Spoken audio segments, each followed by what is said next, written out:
Salam alaikum, Azul Filaoun, j'espère que tout le monde va bien.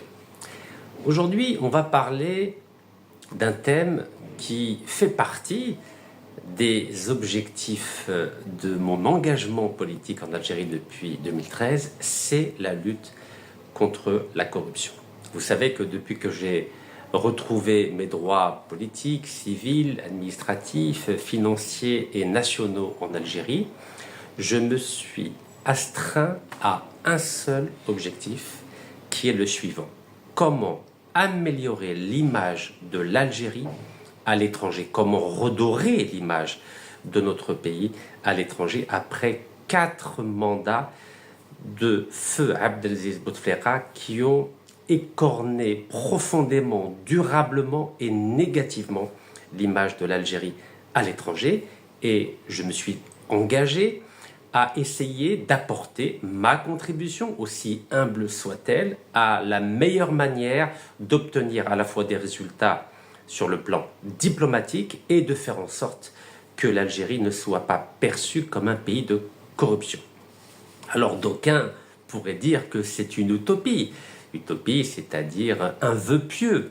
Alors puisqu'on va commencer par parler d'utopie, adressons-nous à celui qui a rendu, j'aimerais dire, normal, philosophique, spirituel, cette idée d'utopie, en l'occurrence Thomas More, le Britannique. Alors c'est un ouvrage qu'il a publié en 1516 et je vais vous lire en 2 mots quelle était la vision de l'utopie de Thomas More. Alors pour information, utopie vient du latin qui s'appelle, ça vient utopos, c'est-à-dire topos, c'est-à-dire lieu, c'est un lieu qui n'existe pas, donc l'utopie c'est quelque chose qui n'a pas de lieu défini. Allez, bismillah.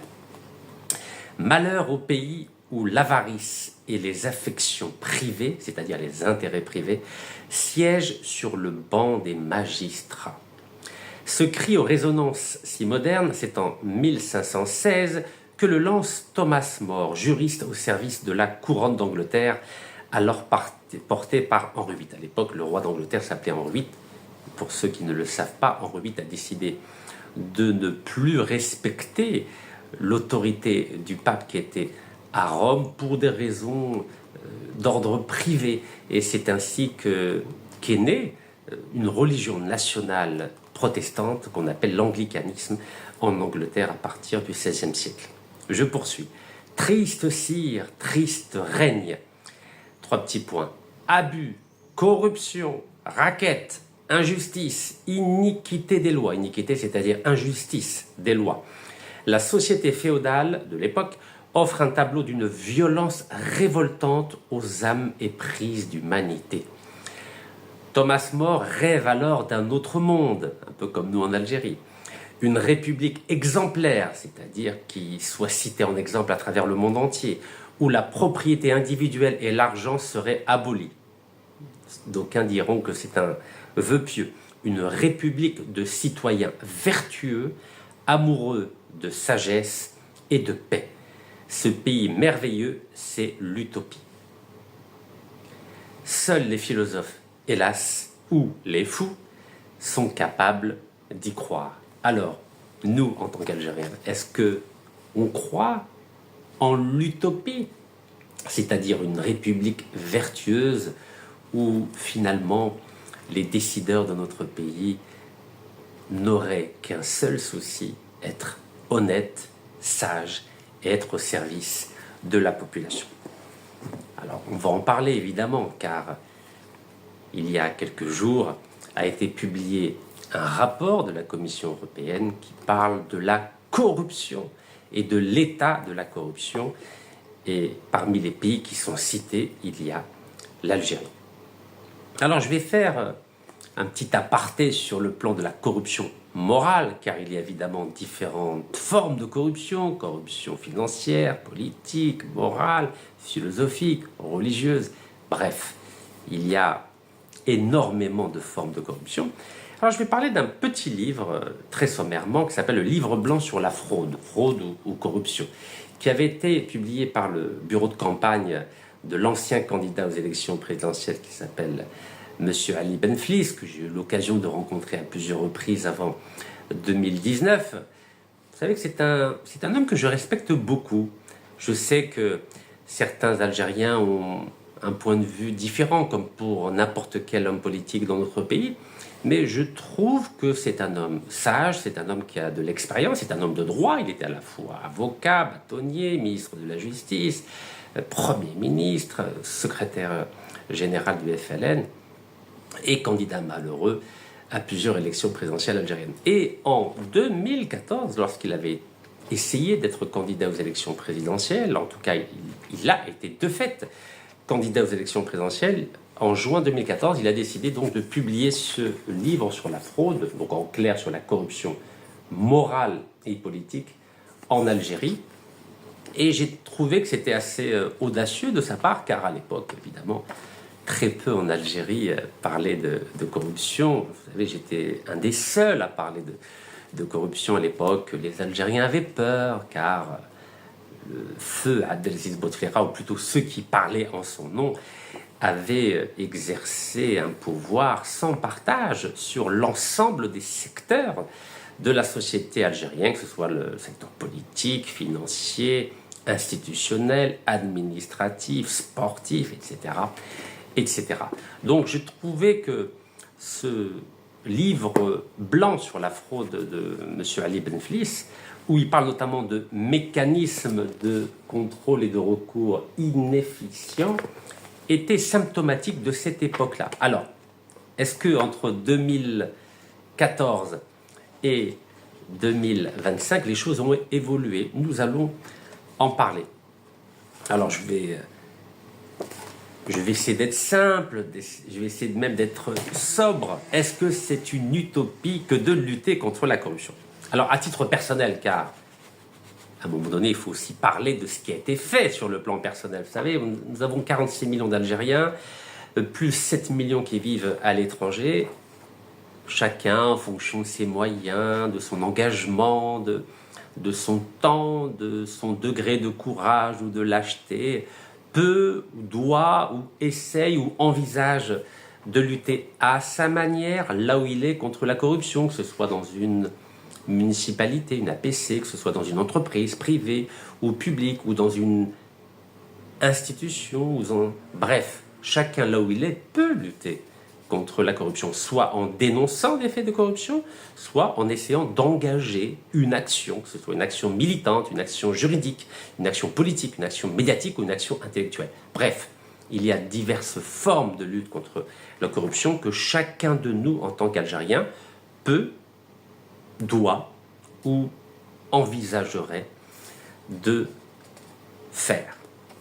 Alors, vous savez, la lutte contre la corruption, elle m'a coûté très cher, non seulement en Algérie, mais aussi en France. Alors, je vais me concentrer sur la France. Là, c'est un procès-verbal de placement sous contrôle judiciaire qui date du 27 octobre 2016, voilà, du tribunal de grande instance de Paris. Alors, pour éviter que YouTube bloque la vidéo, je ne mets pas les adresses. Donc, vous voyez, procès-verbal de placement sous contrôle judiciaire. Donc, quand on voit un document comme ça, on pourrait dire « Mais Rachid, c'est un voleur, c'est un corrompu, il a fait quelque chose de grave. » Oui, j'ai lutté contre la corruption. Donc, vous voyez, ça s'adresse à moi, Rachid Nekaz. Alors, que dit ce procès-verbal de placement sous contrôle judiciaire? Donc, du cabinet du juge des libertés de la détention, Didier Rouault, tribunal de grande instance de Paris. 27 octobre 2016 à 16h40. Devant nous, Didier Rouault, juge des libertés de la détention, tribunal de grande instance de Paris, statuant en chambre du conseil assisté de Mathilde Chabert, greffier, vu la saisine du juge des libertés de la détention aux fins de placement sous contrôle judiciaire en date du 27 octobre 2016, émanant du procureur de la République, s'il vous plaît, vu le procès-verbal de convocation devant le tribunal avec réquisition de placement sous contrôle judiciaire en date du 27 octobre 2016, a comparu la personne qui nous fournit les renseignements suivants, Rachid Nekaz. Donc on pourrait dire, mais c'est grave, qu'est-ce qu'a encore fait Rachid Nekaz? Alors je poursuis. Donc Rachid Nekaz déclare savoir lire et écrire en langue française. En effet, je suis né en France, donc j'étais à l'école française. Alors, le prévenu traduit devant le tribunal correctionnel pour y être jugé le 20 janvier 2017. En effet, j'ai été jugé le 20 janvier 2017. C'était l'anniversaire de ma maman. C'était, Allah yarhama, un mois avant qu'elle meure. Vous imaginez? Et oui, c'est le dernier cadeau empoisonné que j'ai fait à ma maman, Rabbi yarhama, l'Hadja Khadija. Alors, le prévenu traduit devant le tribunal correctionnel pour y être jugé le 20 janvier 2017 pour le fait suivant, 2 petits points, d'avoir à Paris, le 26 octobre 2016, en tout cas sur le territoire national et depuis temps non couvert par la prescription, organisé, écoutez-moi bien, organisé une manifestation sur la voie publique n'ayant pas fait l'objet d'une déclaration préalable dans les conditions fixées par la loi. Vous savez que je déclare toujours mes manifestations. Il s'avère que j'avais organisé une manifestation le 26 octobre 2017, mais je l'avais déclarée la veille en préfecture de police de Paris. Ah, ils ont dit que je n'ai pas déclaré cette manifestation dans les conditions fixées par la loi. En effet, c'est ce que j'ai découvert après coup, il faut déclarer la manifestation au moins 2 jours avant la manifestation. Moi, j'avais fait 1 jour avant. Eh oui. Nul n'est censé ignorer la loi, n'est-ce pas? Donc, en vertu de l'article 431-9, donc du Code pénal, article L211-1, etc., est réprimé par l'article 431-9, alinéa 1 du Code pénal, article 1-211-12 CSI. Bon, bref. La personne déclare, c'est-à-dire moi, je confirme mon identité, j'ai eu l'autorisation pour la manifestation, je vis en Algérie et non en France, je suis un militant, je ne vis en France qu'une semaine par mois, ce qui était la réalité. L'adresse, donc j'indiquais l'adresse, est celle de ma mère où je reçois mon courrier ici en France. Tout d'un coup, on me dit que cette autorisation n'est pas valable, les policiers manifestent sans autorisation, on ne leur dit rien. J'ai eu l'autorisation la veille, c'est-à-dire le 25 pour le 26. On est dans l'absurde le plus total, je prends acte des obligations qui me sont notifiées et ça a été tamponné ici. Voilà. Alors 2 mois après, donc en janvier, le 20 janvier 2017, j'ai effectivement été condamné à 2 mois de prison après avoir été placé sous contrôle judiciaire. Tout ça pourquoi? Parce que j'ai organisé une manifestation devant l'appartement de la fille de l'ancien Premier ministre, le fameux, c'est le Premier ministre algérien que j'ai eu l'occasion de voir pendant 4 mois à la prison de Koléa. Et d'ailleurs, il est fort sympathique. Je me suis dit, mais comment ça se fait en prison? Ils sont tous gentils, alors qu'avant ça, c'est la catastrophe. Donc, ce n'est pas uniquement à cause de M. Abdelmalek Sellal que j'ai été emprisonné, condamné à 2 mois de prison. Regardez, le 15 novembre 2018, 2e condamnation. Vous voyez, je les ai cumulées, les condamnations. Hein. Voilà, 15 novembre 2018. Alors là, c'est quoi? Par ces motifs, statuant en référé par ordonnance contradictoire rendue en premier ressort, mise à disposition greffe, disons n'y avoir lieu à référer sur la demande de liquidation de l'astreinte fixée à 4 000 € par jour par l'ordonnance du 18 décembre 2017. Vous imaginez, j'étais condamné à payer par jour 4 000 € d'amende. Et devinez pourquoi? Écoutez-moi bien. Condamnons M. Rachid Nekaz à payer à M. Nassim Ould Qaddour. C'est pas moi qui le dis, c'est la justice française. Regardez. Condamnons M. Rachid Nekaz à payer à M. Nassim Ould Qaddour. C'était le 15 novembre 2017. 2018, pardon. Écoutez-moi bien. Et à sa femme, Madame Alma Yalla, épouse Ould Qaddour. Entre-temps, ils ont divorcé. Ah, c'est des choses qui arrivent dans la vie. Tant à titre personnel qu'en leur qualité d'administrateurs légaux de leurs enfants mineurs, Maïssa, Leïna ou Tradoul, la somme, écoutez bien, de 280 000 €. 280 000 €. C'est pas Rachid qui l'invente, c'est la justice française. Alors pourquoi je dois leur donner 280 000 €? Écoutez-moi bien. Au titre de la liquidation de l'astreinte fixée par l'ordonnance du référé du 13 juillet 2017. Mais oui. Car en effet, le 13 juillet 2017, la justice française, en l'occurrence, le tribunal à Nanterre, c'est pas très loin de Paris, m'avait condamné déjà à l'époque à payer 2 000 € par jour. Et pourquoi j'étais obligé de payer 2 000 € d'amende par jour? Car je refusais de retirer l'adresse de l'appartement du fils de l'ancien PDG de la Sonatrach, donc Nassim Ould Qaddour, qu'il avait acheté avec l'argent du peuple algérien. Donc, parce que j'avais mis l'adresse de son appartement, la justice française m'avait condamné à payer une amende de 2000 € par jour. Et comme j'ai fait appel, bah oui, parce qu'en France, quand vous faites appel, on vous massacre encore plus. L'amende est passée de 2000 € par jour à 4000 € par jour. C'est magnifique la France, non? Et donc voilà. Et donc pour la période du 2 septembre 2017 au 20 janvier 2018. Regardez. Alors vous connaissez, moi je suis un peu têtu. Vous savez, je suis kabyle par ma mère, arabe par mon père, mais je suis Cheoui Ferrassi. Donc je n'ai jamais retiré l'adresse des 2 appartements de Nassim Al-Qaddour à Neuilly-sur-Seine. Et à ce jour, c'est pas 280 000 € que je dois à ce monsieur. Devinez combien je lui dois? 8 millions d'euros. 8 millions d'euros. Je vous laisse faire le calcul pour savoir combien ça fait en dinars. 8 millions d'euros, mon seul crime, ça a été de refuser de retirer de la page Facebook l'adresse des 2 appartements de Nassim Al-Qaddour, qui est un petit jeune. C'est le fils d'Al-Qaddour qui a été président de la Sonatrach pendant des années, que j'ai vu, oui, vous savez, la roue elle tourne, hein, je l'ai vu au tribunal d'Alger. D'ailleurs, je l'ai salué avec respect. Vous savez, quand quelqu'un tombe, je ne l'écrase pas. Mais lui, il n'est pas encore tombé. Vous savez ce qui lui est arrivé entre-temps à ce Nassim Al-Qaddour, qui est protégé par la justice française et par l'État français? Il a été condamné, parce que la roue elle tourne. Vous savez, ça c'était à l'époque de feu Bouteflika, regardez, 2018. 15 novembre 2018. À l'époque, évidemment, le régime Bouteflika était sous la protection de la France. Et bien après, ce Nassim Al-Qaddour, qui était protégé par la justice française, par l'État français, a été condamné, écoutez-moi bien, à 10 ans de prison et un mandat d'arrêt international contre lui, par la justice algérienne. Et devinez, il est où en ce moment? Eh bien, il est en France, il est protégé par la France. C'est magnifique, la France. Et il a acheté une nationalité libanaise. Donc il est né aux États-Unis, donc il a la nationalité américaine. Il a la nationalité française par sa mère et son père. Il a la nationalité algérienne par son père. Et en plus, il a acheté la nationalité libanaise. Et ce monsieur pèse 2 milliards de dollars. 2 milliards de dollars. Pas 2 milliards de centimes de dinars, non. 2 milliards de dollars. Lourd, lourd, lourd, lourd. Il a même été poursuivi par la justice américaine et il a fui. Harb. Il est en France, protégé par la France. Magnifique la France. Donc la France, quand vous luttez contre la corruption, elle vous condamne. Et voici la preuve, regardez. C'est pas beau ça?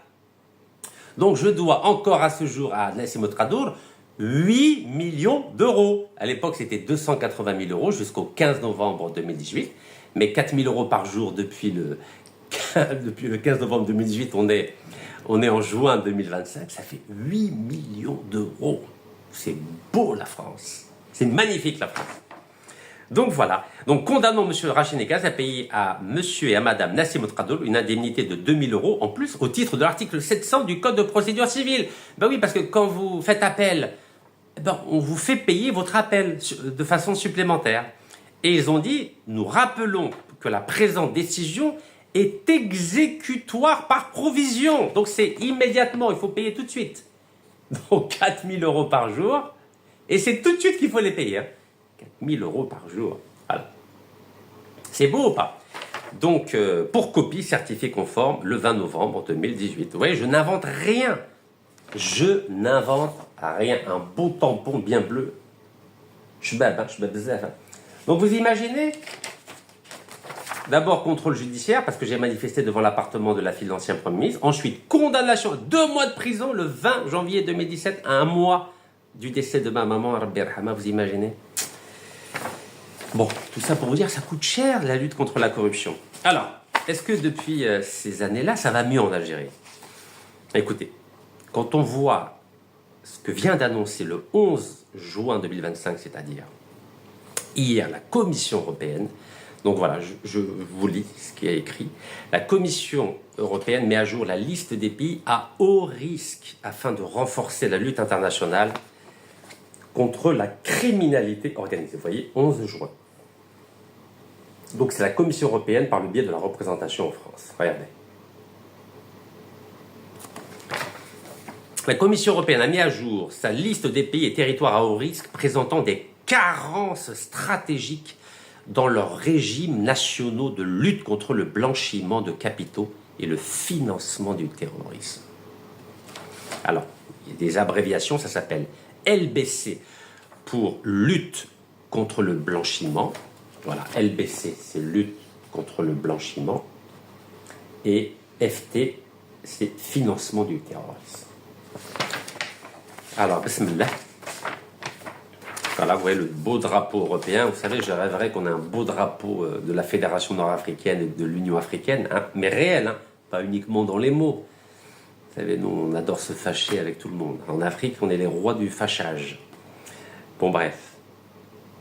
Alors, qu'est-ce que dit ce rapport? La Commission européenne a mis à jour sa liste des pays et territoires à haut risque présentant des carences stratégiques dans leurs régimes nationaux. Régimes nationaux, c'est-à-dire dans leur dispositif légal de lutte contre le blanchiment des capitaux et le financement du terrorisme. Les entités de l'Union européenne couvertes par le cadre de lutte contre le blanchiment de capitaux sont tenues de faire preuve d'une vigilance accrue dans les transactions impliquant ces pays.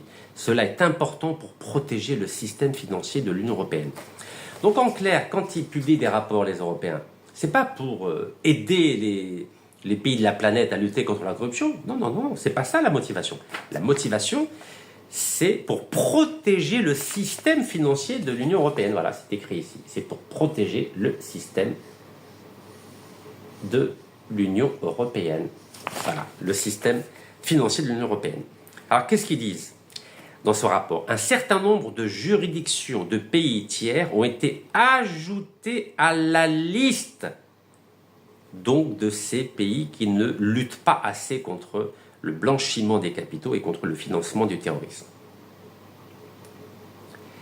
Tandis que d'autres juridictions ont été radiées de la liste. Alors, qui a été radié? On va commencer par ceux qui sont de bons élèves aux yeux de la Commission européenne, bien sûr, aux yeux des Blancs, parce que vous savez, on a beau être sorti du système colonial, c'est toujours les Blancs, les Occidentaux qui disent quels sont les pays qui sont démocratiques et autocratiques, quels sont les pays qui sont corrompus, peu corrompus ou beaucoup corrompus.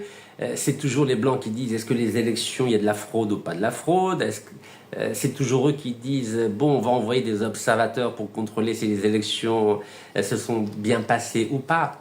Bref. Oui, c'est toujours les Blancs qui disent bon, est-ce qu'il y a une guerre civile ou pas? Est-ce qu'un président est légitime ou pas? Bref, on est sorti nominalement du système colonial, mais dans les faits, que ce soit pour des raisons politiques, des raisons financières ou des raisons morales, c'est toujours les Occidentaux, les anciennes puissances tutélaires qui sont prescriptrices pour déterminer si un pays est légal, s'il est légitime, s'il est corrompu ou s'il est démocratique, ou pas. Alors, quels sont les bons élèves pour la Commission européenne? Je vous rappelle que dans cette Commission européenne, il y a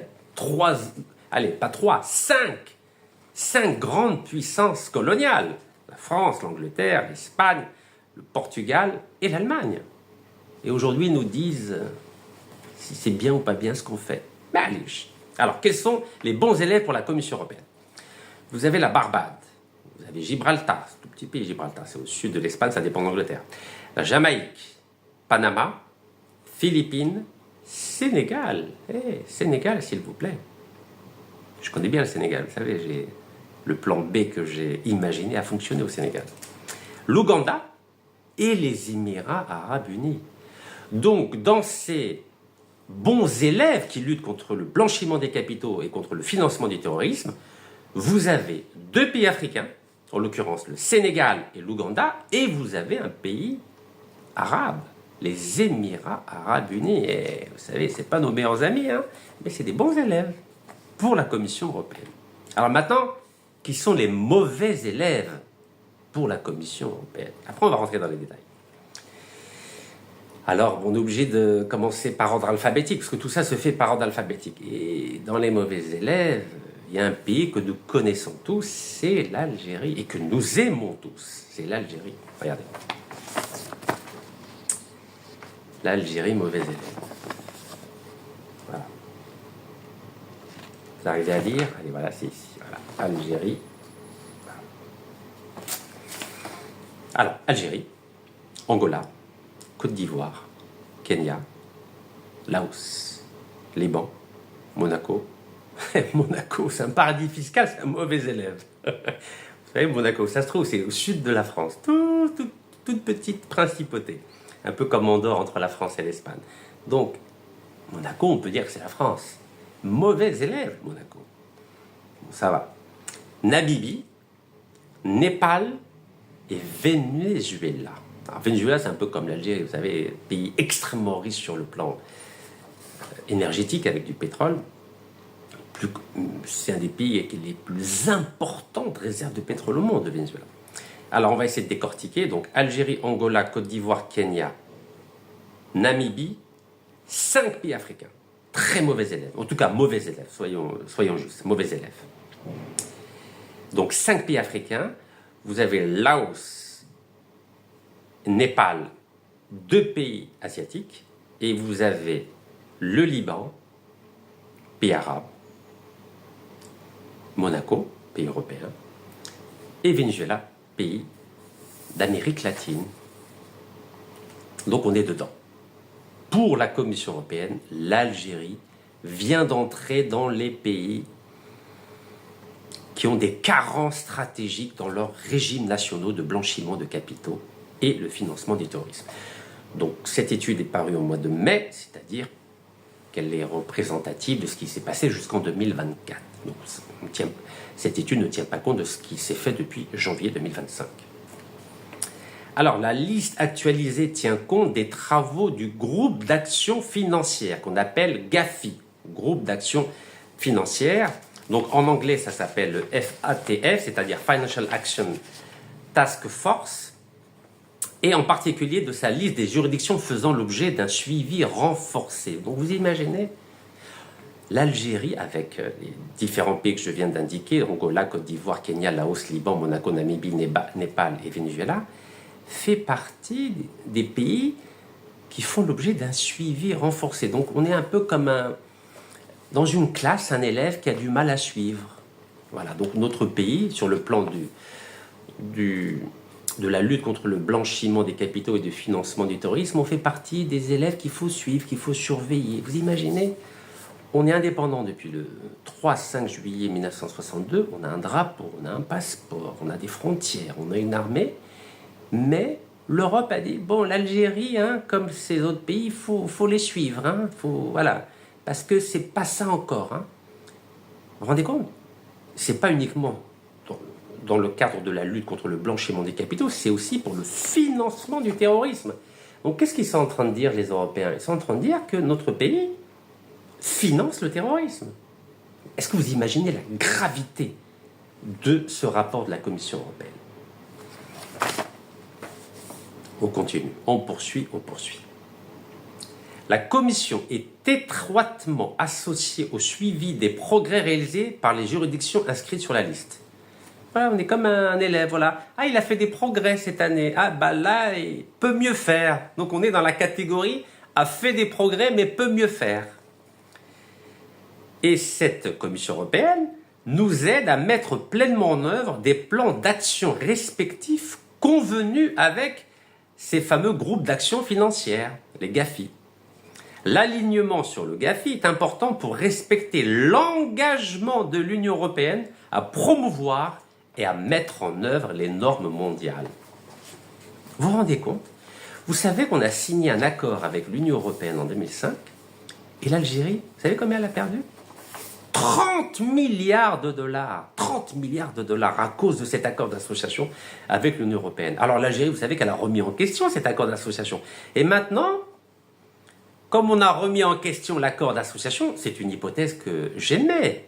C'est simplement une hypothèse que le citoyen Rachid Nekaz émet. Depuis qu'on a décidé de remettre en question l'accord d'association avec l'Union européenne, là tout d'un coup, la Commission européenne a décidé de nous rajouter à ce qu'on appelle la liste grise, c'est-à-dire des pays qui ne luttent pas assez contre le blanchiment des capitaux et contre le financement du terrorisme. C'est juste une hypothèse que j'émets à démontrer, à vérifier, à étudier. Il y a 46 millions d'Algériens, plus 7 millions de la diaspora. Nous avons des spécialistes, j'espère que nous avons des spécialistes qui vont répondre au fait que l'Algérie est considérée comme, Venezuela, le Kenya, Laos. Bon, Monaco, c'est pas grave, c'est pas gênant. Bon, on poursuit. L'article 9 de la 4e directive anti-blanchiment charge la Commission de mettre régulièrement à jour la liste des pays et territoires tiers à haut risque. Vous imaginez, on nous a mis dans la catégorie des pays à haut risque.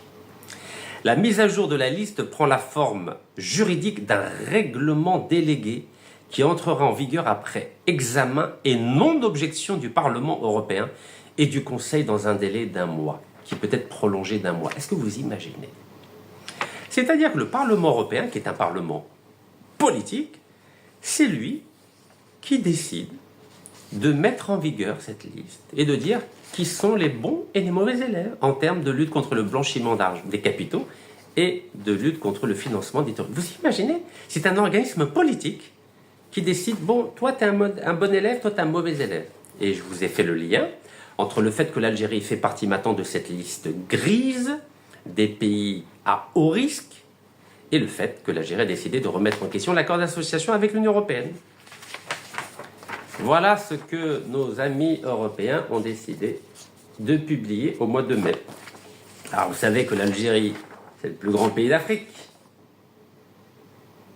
Et nous faisons partie donc maintenant, selon la Commission européenne, parmi les pays à haut risque en termes de fragilité ou de dysfonctionnement dans la lutte contre le blanchiment des capitaux et de financement du terrorisme, alors que l'Algérie lutte tous les jours contre le terrorisme. Et vous savez qu'on a payé le prix cher dans le cadre de cette lutte contre le terrorisme. Alors, ces fameux GAFI, en français, groupe d'action financière, et qu'on appelle en anglais Financial Action Task Force, les FATF, voilà. Alors, qu'est-ce qu'ils disent ? Ils disent que les GAFI identifient les juridictions dont les mesures de lutte contre le blanchiment des capitaux et le financement du terrorisme sont faibles dans 2 documents publics du GAFI qui sont délivrés 3 fois par an. Donc 3 fois par an, nous avons l'Europe qui analyse, qui scrute, qui étudie et qui dit voilà, les bons et les mauvais élèves. Le processus du GAFI visant à répertorier publiquement les pays dont les régimes de lutte contre le blanchiment des capitaux et du financement des terrorismes sont faibles, c'est avéré efficace. Ben oui, évidemment, ils ne se remettent pas en question, nos amis européens. En février 2025, le GAFI a examiné 139 pays et juridictions et en a identifié publiquement 114. Parmi ceux-ci, 86, donc 86 sur 114, ont depuis procédé aux réformes nécessaires pour remédier à leur faiblesse en matière de lutte contre le blanchiment des capitaux et le financement du terrorisme et ont été retirés du processus. Mais nous, on n'a pas été retirés, on a été intégrés. Alors, voici les juridictions. Alors, quand ils disent juridiction, c'est-à-dire pays. Pays à haut risque faisant l'objet d'un appel à l'action, c'est-à-dire liste noire. Alors, est-ce que l'Algérie fait partie de la liste noire ? Alors, vous connaissez la qualité des journalistes algériens dont je vous ai parlé à plusieurs reprises. Je parle des jeunes journalistes. Je ne vous parle pas des anciens qui ont une grande culture, qui ont une grande expérience. Regardez, Algérie 360. Vous vous en souvenez quand Algérie 360 a remis en question le fait que j'avais dit que Total avait obtenu le renouvellement de 2 contrats de pétrole et de gaz, donc gaz à TFT et pétrole à Hassi Barkin, et j'avais dit que dans le cadre de ces renouvellements de contrats, Total bénéficiait de 25 ans de pétrole gratuit et de gaz gratuit.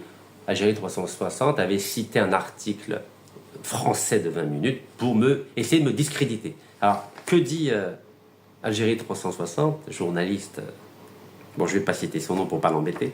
Blanchiment d'argent, 2 petits points. L'Algérie rejoint la liste noire de l'Union européenne aux côtés du Liban. Alors, je cache son nom. Mais est-ce que l'Algérie fait partie de la liste noire ? Est-ce que c'est bien ça qui est écrit, hein, mes chers journalistes algériens? Donc ça date du 11 juin 18h05. Ce qu'il faut toujours vérifier, n'est-ce pas? Allez, basmillah. Est-ce que Algérie 360 a raison? Parce que, vous savez, moi, je vais à la source. Hein. Je publie le rapport. 41 pages. 41 pages. Voilà, je l'ai imprimé. Hop. Et pour voir si l'Algérie fait partie des listes noires. Donc c'est le dossier spécial qui a été publié en mai 2024, le premier, sur l'Algérie. Voilà. Alors MENA, vous savez ce que ça veut dire, Middle East, North Africa. Donc c'est le Moyen-Orient et Afrique du Nord. Donc FATF, c'est ce que je vous ai expliqué, c'est the Financial Action Task Force. Alors, il y a 3 pays qui font partie de la liste noire. Est-ce que l'Algérie en fait partie? Alors, bismillah, ça a été mis à jour le 21 février 2025. Vous avez la République démocratique, populaire démocratique de Corée. Corée, pas Algérie. Corée. Iran et Myanmar. Myanmar, vous savez c'est qui? C'est la Birmanie. Regardez. Liste noire, vous la voyez la liste noire. République populaire démocratique de Corée, Iran et Myanmar, c'est-à-dire la Birmanie. Comme par hasard, c'est 3 pays asiatiques. Donc c'est les juridictions à haut risque soumises à l'action. Voilà. Soumises à l'action, c'est-à-dire liste noire. Donc, mes amis de Algérie 360, la prochaine fois, vérifiez vos sources avant de dire que l'Algérie fait partie de la liste noire. Non, l'Algérie ne fait pas partie de la liste noire des pays à haut risque. L'Algérie fait partie de la liste grise. Voilà. Compétence ou surveillance accrue, c'est-à-dire liste grise. Donc, notre pays fait partie des juridictions sous surveillance accrue, c'est-à-dire la liste grise et non pas la liste noire. Il n'y a que la Corée du Nord, l'Iran et la Birmanie. Allez, bismillah. La liste grise. Cette déclaration identifie les pays qui travaillent activement avec le GAFI, c'est-à-dire cet organisme qui lutte contre le blanchiment des capitaux et le financement du terrorisme, pour remédier aux déficiences stratégiques de leur régime en matière de lutte contre le blanchiment de capitaux, le financement du terrorisme et le financement de la prolifération. Vous savez, ils s'intéressent aussi à tout ce qui est nucléaire. Lorsque les groupes d'action financiers, donc le GAFI, placent une juridiction, c'est-à-dire un pays sous surveillance accrue, cela signifie que le pays s'est engagé à résoudre rapidement les lacunes stratégiques identifiées dans les délais convenus et qui fait l'objet d'un suivi accru. Donc l'Algérie collabore, mais peut mieux faire. Et dans ces pays qui font partie de la liste grise, vous voyez, voilà, liste grise, vous avez le premier, Algérie, dans l'ordre alphabétique. Voilà, tous ces pays-là. Alors, en vrac, Algérie, Angola, Bulgarie, Burkina Faso, Cameroun, Côte d'Ivoire, Croatie, République démocratique du Congo, Haïti, Kenya, République démocratique populaire du Laos, Liban, Mali, Monaco, Mozambique, Namibie, Népal, Nigeria, Afrique du Sud aussi, Soudan du Sud, vous savez, ils ont eu l'indépendance, mais apparemment ils font partie de la liste grise, Syrie, vous savez pourquoi, Tanzanie, Venezuela, Vietnam, Yémen. Voilà tous ces pays-là. Pour en savoir plus sur le réseau mondial du GAFI, cliquez sur l'icône, voilà, vous avez tous les organismes, il y en a 9 qui travaillent avec la Commission européenne. Voilà, les 9 organismes.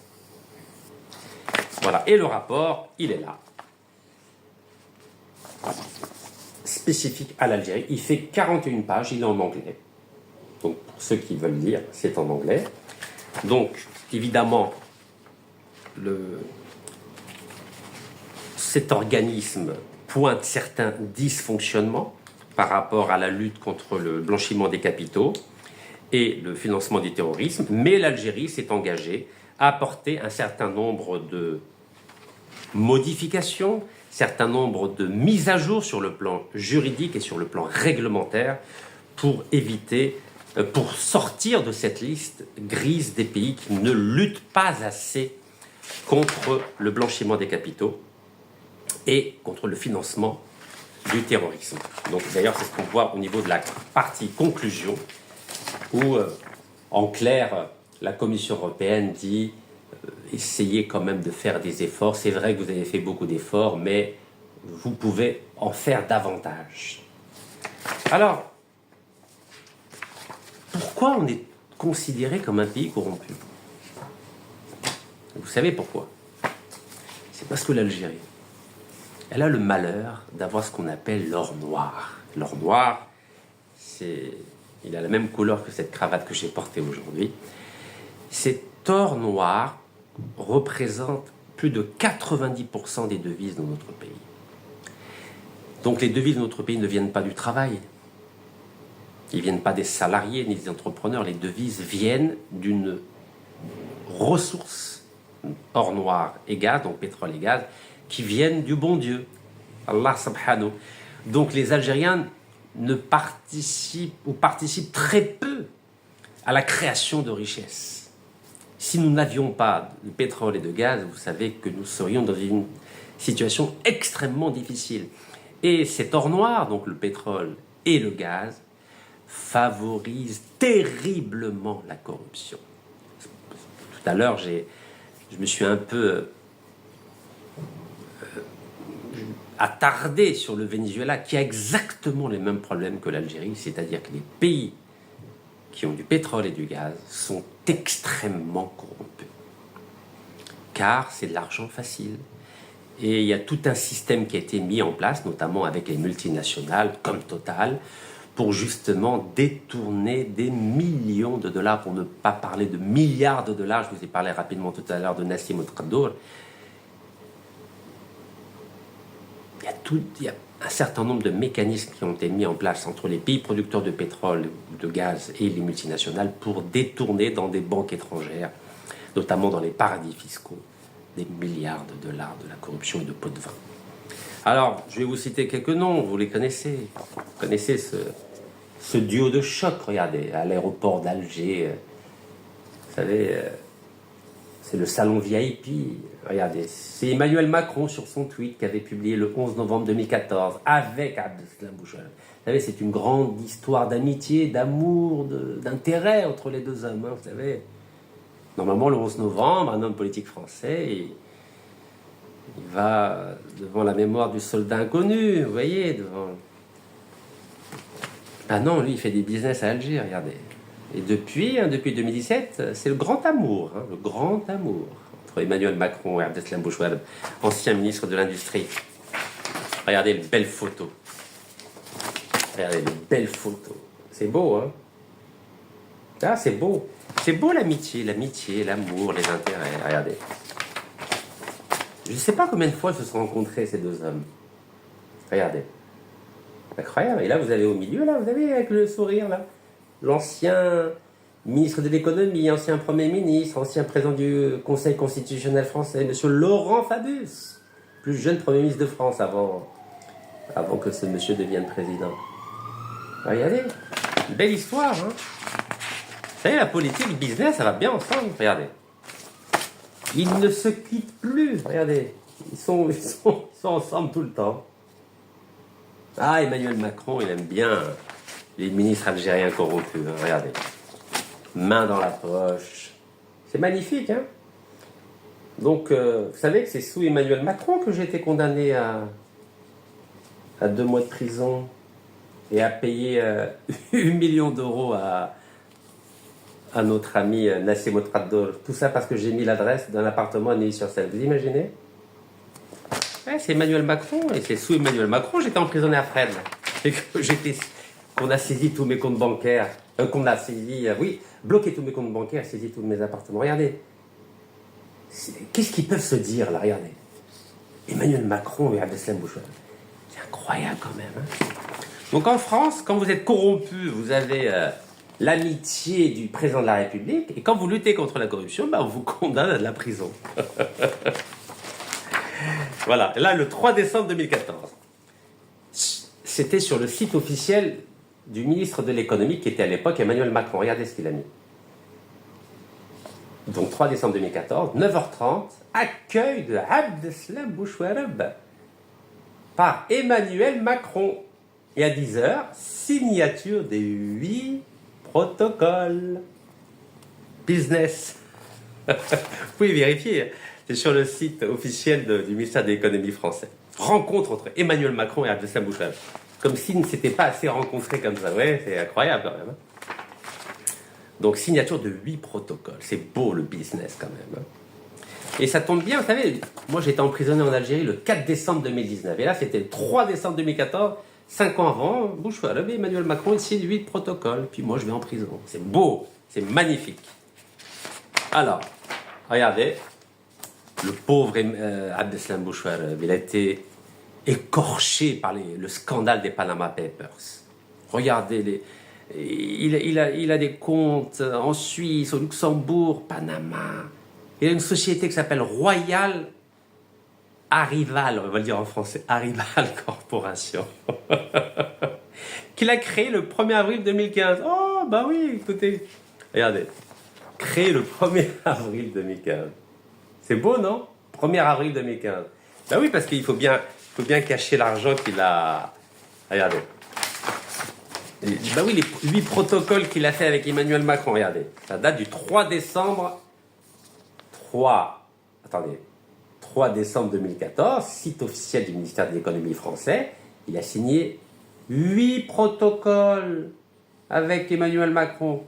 Donc, alors, on calcule. Donc, 3 décembre 2014. Donc, janvier, février, mars, avril. Ça fait 4 mois. 4 mois après, ben, qu'est-ce qu'il fait 4 mois après? Ben, il crée une société, voyons. Royal Arrival Corporation. Regardez, c'est pas beau, ça. 4 mois après la rencontre... 4 mois après les 8 protocoles signés avec Emmanuel Macron, bah oui.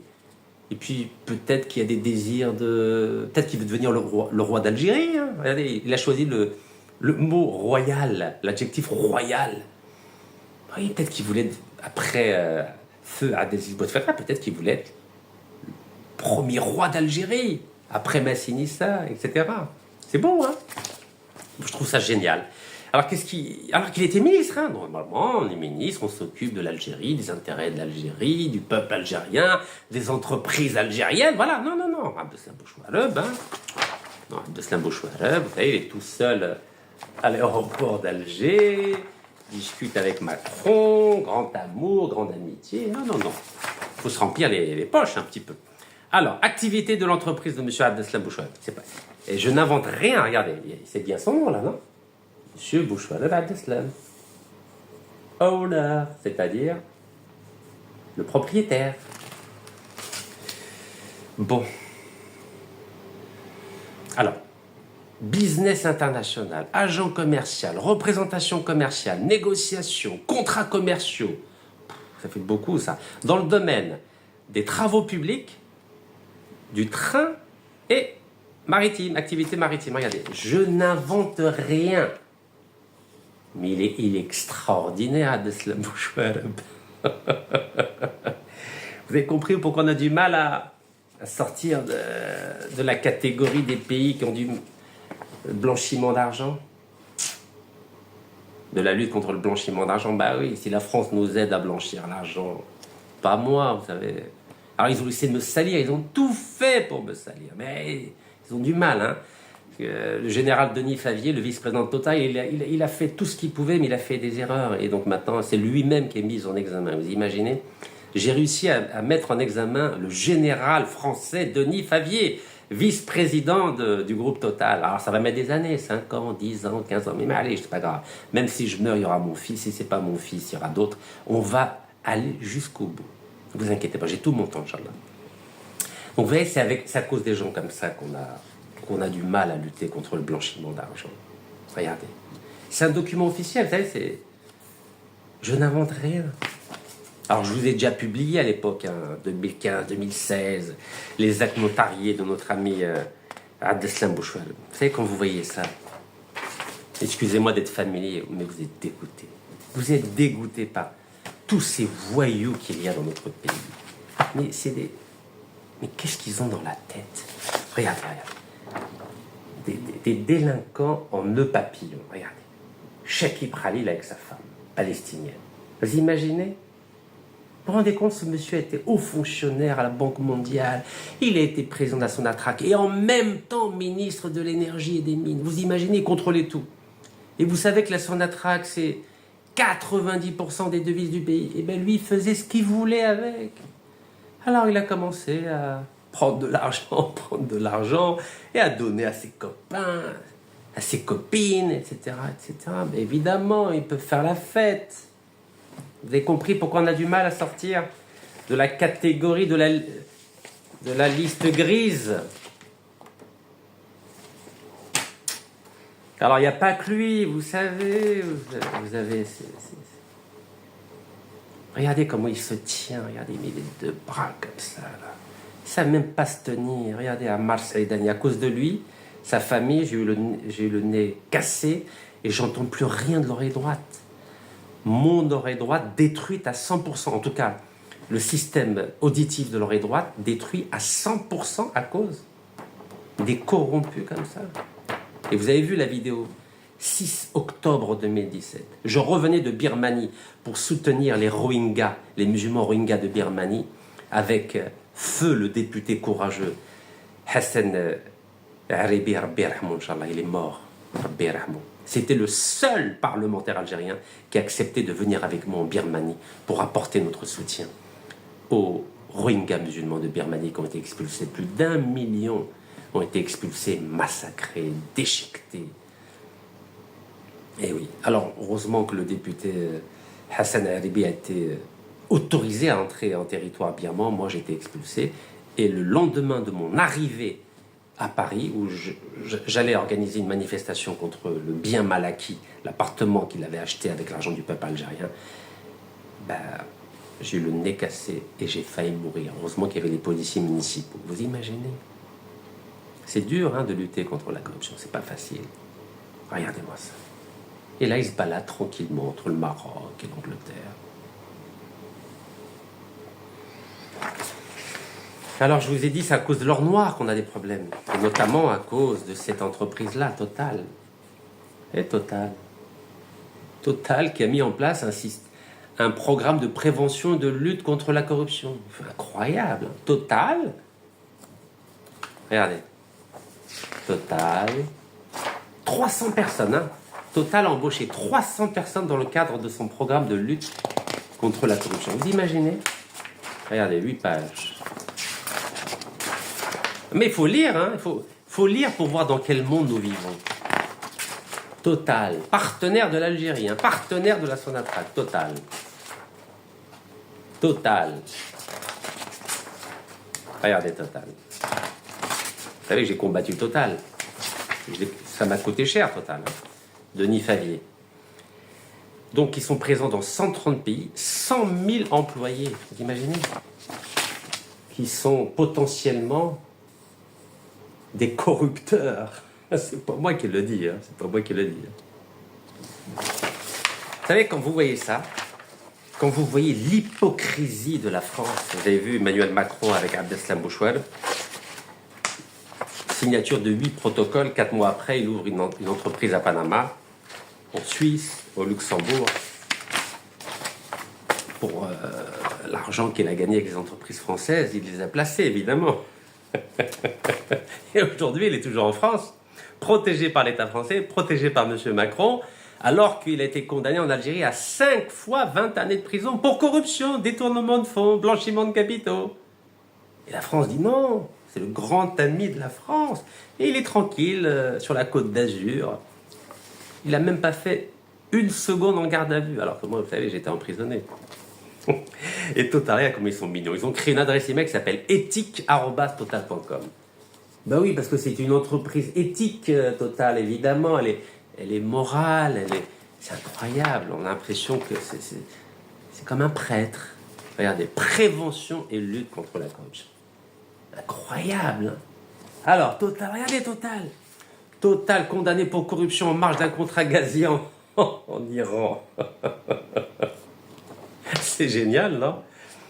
Pétrolier français était jugé pour avoir versé 30 millions de dollars de pots de vin des intermédiaires iraniens entre 2000 et 2004. Ben oui, ce sont ces entreprises-là qui font de la corruption. C'est pour ça qu'après, nous, on a du mal. Ben oui, imaginez. Vous travaillez à Sonatrach, vous êtes payé, je ne sais pas, moi, 8 millions, 15 millions de centimes de dinars. Ou 20 millions. Et Total, de dinars, centimes. Tout d'un coup, Total vous offre 1 million, 2 millions, 3 millions, 4, 10, 15, 20 millions de dollars. Vous allez dire, oui, c'est pas grave, bon, allez. J'oublie mon passeport algérien, j'oublie mon drapeau algérien, j'oublie les chouhada, j'oublie tout. Et puis bon, je négocie avec Total. Bon, ok, mettez-moi l'argent en Suisse, à Panama, au Luxembourg, Mettez-moi l'argent à Macao, à Hong Kong. Ça. Vous vous souvenez, j'avais été à Hong Kong au mois de novembre 2019. Et juste après, j'étais emprisonné. Vous vous en souvenez ou pas? Bah oui, parce que c'est là-bas qu'ils mettent une partie de l'argent. Total, mais une partie de l'argent de nos amis. Là-bas, bah, c'est dur de résister. Bah oui. Puis les employés, ou plutôt les responsables de Sonatrach, ils ont des femmes, des enfants. Il faut assurer leur avenir, il faut qu'ils fassent des études. Ouais, c'est compliqué, ouais, c'est très compliqué. Et donc voilà, Total est condamné à chaque fois pour corruption. Regardez, hop, corruption.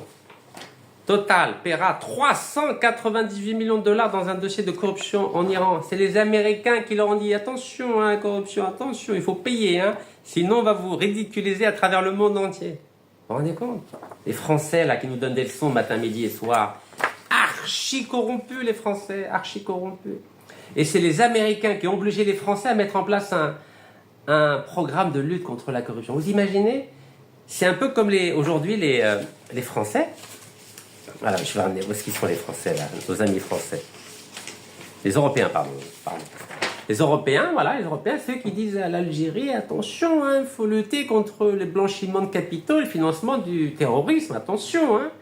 Et bien les Américains, ils ont fait exactement la même chose avec Total.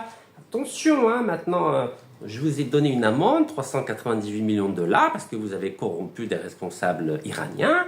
Bon, maintenant, il faut mettre en place un programme de lutte contre la corruption, et puis voilà, en couleur, hein, il faut mettre ça sur Internet et tout, voilà, c'est ce qu'ils ont fait. Il faut embaucher des gens et tout, alors qu'ils passent leur temps à corrompre. Hein.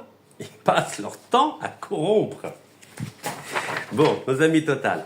Total inquiété pour corruption. Oh, les pauvres Total. Pour corruption, vous vous rendez compte? Ils disent qu'il faut lutter contre la corruption, alors que c'est eux-mêmes qui font de la corruption. Regardez, hop. Incroyable, hein. Allez, on continue. Corruption en Iran, confiscation de 250 millions d'euros et amende de 750 000 euros requis contre Total. Oh là là, les pauvres Total, regardez Total. Vous avez compris pourquoi on a du mal à lutter contre la corruption en Algérie? Mais je continue. Total confirme la fin amiable de l'enquête américaine. Bah oui, c'est le site officiel de Total. Hein. D'un côté, ils avouent qu'ils ont payé une amende. Hein. Ils ont fait une négociation à l'amiable, voilà. 398 millions de dollars d'amende. Pour éviter un procès, mais à côté de ça, ils disent nous, on lutte contre la corruption. Regardez, c'est beau, c'est pas beau. Je vous ai dit, moi, heureusement que j'ai le sourire. Avec tout ce qui m'est arrivé, évidemment que j'ai le sourire. Vous savez, on est dans un monde de fous. Vous avez vu ce qui s'est passé en Inde? Un Boeing qui s'est écrasé, 242 morts, Arbir Hamoum, et un seul survivant. Le siège 11A. Et oui, il y a des miracles sur Terre, mais il y a aussi des tragédies. Donc quand on voit des gens qui... Vous savez, il y a 242 familles qui vivent l'enfer aujourd'hui. Alors évidemment, par rapport à tout ce qui m'est arrivé, il n'y a rien de grave, Mais je dénoncerai toujours la corruption. Voilà, déclaration de Total après le jugement dans le dossier South Pars en Iran. Voilà, 21 décembre 2018. Bah oui, ils avouent qu'ils ont été condamnés aussi à 500 000 euros d'amende, voilà. Vous voyez? C'est pas moi qui le dis, c'est le site officiel de Total. Et c'est dans toute la presse, bien sûr. Amende de 750 000 euros requis contre Total. Vous vous rendez compte, même la nourriture des enfants irakiens, ils ont trouvé le moyen de faire de la corruption totale. Vous imaginez? C'est une honte. C'est une honte. En tout cas, tout ça pour vous dire que la Sonatrach, qui est le premier groupe d'hydrocarbures en Afrique, malheureusement, depuis 60 ans, elle est archi corrompue. Cheikh Ibrahim, Traddol, etc. Scandale de corruption, Sonatrach 1, Sonatrach 2. Parce que le pétrole et le gaz favorisent la corruption. Et vous savez que Total passe son temps à corrompre tous les pays, toutes les sociétés avec lesquelles elle travaille. Et vous le savez, c'est pas moi qui le dis, c'est les Américains, la justice américaine, la justice française, etc. Et c'est pour ça que Traddol, il a pris 10 ans de prison. Il a dit que la Sonatrach, elle perdait 8 milliards de dollars par an. Vous imaginez ce qu'on peut faire avec 8 milliards de dollars? Et vous savez pourquoi? Car la corruption est un système. On ne peut pas lutter comme ça. Regardez le président algérien. quand il était Premier ministre, chef du gouvernement, entre mai et août 2017, il a tout fait pour essayer de lutter contre la corruption. Et au bout de 3 mois, il a été limogé. Parce qu'il y a des racines profondes. La corruption a des racines profondes. On perd 8 milliards de dollars. On fait exprès de faire des contrats bâclés, comme ça, pour être sûr que si la Sonatrach saisit les tribunaux internationaux, bah, on sait qu'on va perdre, mais les multinationales étrangères, vous inquiétez pas, vont donner de l'argent, comme à Abdelkader, comme à Abdeslam Bouchouareb, à Amar Saïdani, etc., etc., etc. Regardez, les 2 Golden Boys algériens, regardez comment ils sont beaux, comment ils sont mignons, regardez, c'est beau avec l'argent du pétrole, du gaz. Ils sont condamnés en Algérie 10 ans, 20 ans de prison, mandat d'arrêt international. Personne ne va les chercher. Comme Abdeslam Bouchouareb, personne ne va les chercher. 2 milliards de dollars. Et lui, pareil, lui, Chakib Khalil, lui a prêté 2 milliards de dollars pour jouer en bourse. Vous imaginez? Il y a les Algériens, tranquilles, Qalbellouz, El Maqroud, parce que ça vient pas de leur poche, ça vient de Rabbi Subhanahu, ça vient du bon Dieu, le pétrole, le gaz, ça vient pas des impôts. Donc c'est pour ça que les Algériens, bon, oui, les Algériens, bon, ils vont pas manifester, ils vont pas mettre en place des procédures judiciaires, ils vont pas pleurer, non, c'est pas grave, allez, ken khir, comme on dit chez nous. Mais eux, là, ils sont tranquilles, ils sont en liberté. Hein. Condamnés par la justice algérienne, condamnés par la justice italienne, mais ils sont tranquilles. Avec 4-5 passeports, ils se baladent, Dubaï, Paris, Beyrouth, tout va bien. Tout va bien. Et c'est à cause de lui, c'est lui, Nassim Morkado. Je lui dois 8 millions d'euros. C'est pas moi qui le dis, c'est la justice française. Elle m'a dit, monsieur Nekaz, il faut payer, hein. Il faut payer, monsieur Nassim Morkado, hein, attention, hein. Parce que vous avez fait une bêtise, hein, vous avez publié son adresse, regardez, Nassim Morkado, c'est lui. Et regardez, je lui dois 8 millions. 4 000 euros par jour depuis novembre 2018. Eh oui, c'est lui. Vous vous rendez compte? Comment voulez-vous lutter contre la corruption avec des gens protégés par des États? Mais c'est impossible. Mais c'est impossible, mes chers compatriotes. Regardez, il n'a même pas fait 1 minute en garde à vue ni en prison. Les deux là, les deux Golden Boys là. Parce que vous pensez que quand ils meurent, les anciens, vous croyez qu'il y a un changement qui va se faire naturellement? Non, parce que leurs fils, ils ont fait des études, vous savez, lui là. Farid Bejaoui là, Farid Bejaoui. Le neveu du grand ambassadeur, grand ministre, etc., etc., Mohamed Bejaoui. Il a fait HEC, hautes études commerciales à Montréal. Donc ils connaissent, ils ont étudié les systèmes financiers, les systèmes de corruption. Et lui, c'est pareil, Nassim Morkado, il a étudié les finances. C'est un excellent trader. Il achète et vend du pétrole pour sa poche. Donc, c'est devenu une dynastie de familles corrompues. Vous savez, c'est quoi des dynasties? C'est comme à l'époque de l'Ancien Régime. Il y avait donc le roi tout là-haut, il y avait les nobles, donc il y avait la noblesse d'épée, noblesse de robe, il y avait les ducs, les comtes, les vicomtes, voilà, ça c'est les ducs de la corruption. Et après, eux, leurs propres enfants, ils vont faire des très hautes études, pareil, ils vont développer un système de corruption encore beaucoup plus sophistiqué, de façon à ce qu'il n'y ait pas de traçabilité. Oui, non, c'est dur. C'est pour ça que je vous ai dit, attention, pour lutter contre la corruption, ça va être extrêmement difficile. 41 pages. Le rapport sur les dysfonctionnements dans la lutte contre le blanchiment des capitaux et le financement des terroristes. Tant que vous avez des jeunes brillants, parce qu'ils sont brillants, attention, hein. Déjà, Chakib Khalil Trado sont extrêmement brillants, mais corrompus. Mais alors, leurs enfants, waouh! Ils peuvent ces deux-là, croyez-moi, ils peuvent obtenir le prix Nobel de la corruption. Par exemple, Chakib Khalil, il a un fils, s'appelle Khaldoun. Vous imaginez, il a appelé son fils Khaldoun. Vous imaginez, il pensait peut-être que ça allait devenir un génie de l'intellect, ou de la sociologie, ou de la philosophie d'histoire. Non, c'est devenu des génies de la corruption. Donc tous ces gens-là, qui ont été au pouvoir pendant si longtemps, pendant Bouteflika, ils ont des enfants extrêmement doués dans la corruption internationale. Et ils ont des copains brillants en France, en Allemagne, en Angleterre, en Chine, aux États-Unis, au Venezuela, à Hong Kong. Oui, parce que c'est un réseau, la corruption. C'est un réseau mondial.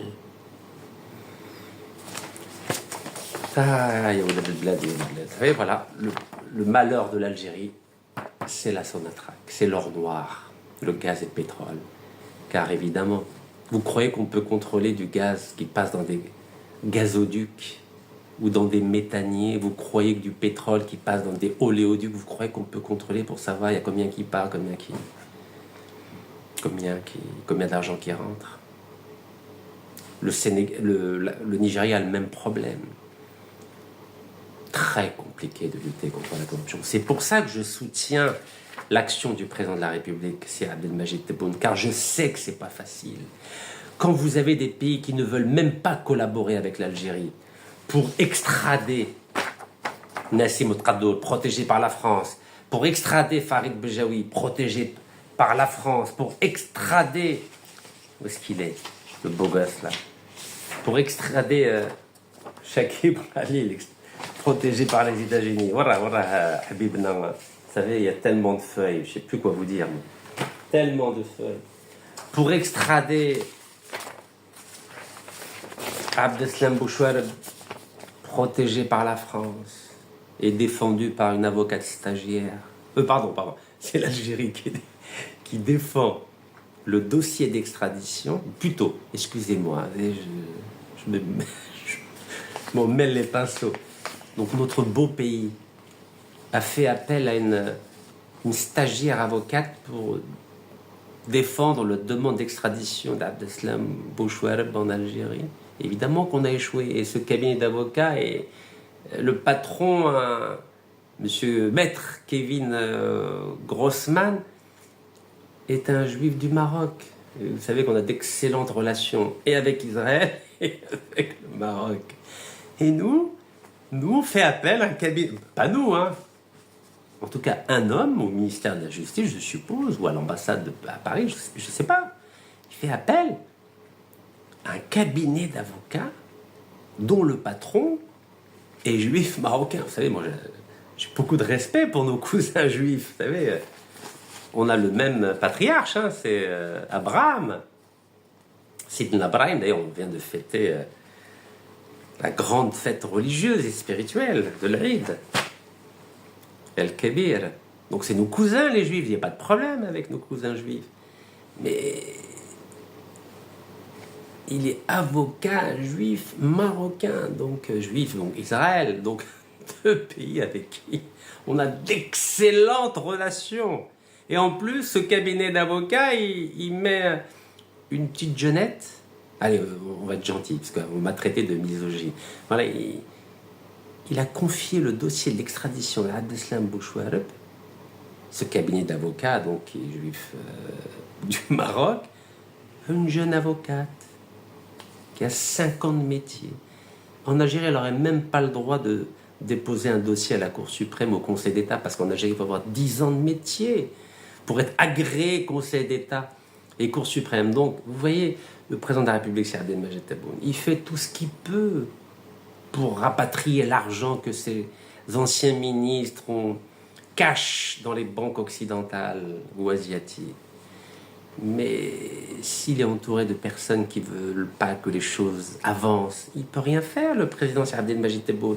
Et c'est la raison pour laquelle je soutiendrai toujours l'action anticorruption du président Abdelmadjid Tebboune, car je sais que c'est extrêmement difficile de lutter contre la corruption en Algérie. Et c'est la raison pour laquelle vous avez un organisme qui dépend de la Commission européenne qui a décidé d'intégrer l'Algérie dans la liste grise, c'est-à-dire des pays qui ont des difficultés à lutter contre le blanchiment des capitaux et contre le financement du terrorisme. Donc je lance un appel à tous les Algériens: considérez ce rapport comme une attaque contre notre pays et il faut défendre notre pays sur le plan juridique, sur le plan intellectuel, sur le plan médiatique, sur le plan politique, sur le plan diplomatique, pour empêcher que ces anciennes puissances coloniales continuent à nous donner des leçons ou de civilisation, ou de démocratie, ou de droits de l'homme, ou de lutte contre la corruption. Barakallahu fikum. Tahiyat Jazair. Wallah yarham shuhada.